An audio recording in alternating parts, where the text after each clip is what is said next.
Gente, ojo a este pedacito, es un pedacito de mandíbula de Mónica Ojeda y me gusta, aunque no tiene mucho que ver con la temática que toca el libro en general, pero me gusta porque creo que indirectamente explica cómo funcionan las escuelas, ¿no?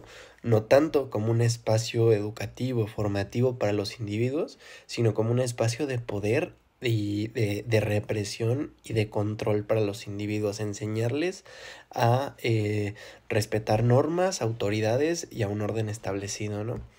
Dice, a pesar de ser tan joven, Clara había conseguido a su entender dos cosas imprescindibles para una maestra, el dominio de los contenidos y el dominio del aula. Sin lo primero, una profesora podía durar en su puesto hasta el final de los tiempos, pero sin lo segundo, difícilmente podría mantener la confianza de los directivos en sus capacidades. Pensó, sentada con las rodillas unidas y la piel de entre los dedos de la mano izquierda de un magenta oscuro. Puro pinche Foucault, cabrones.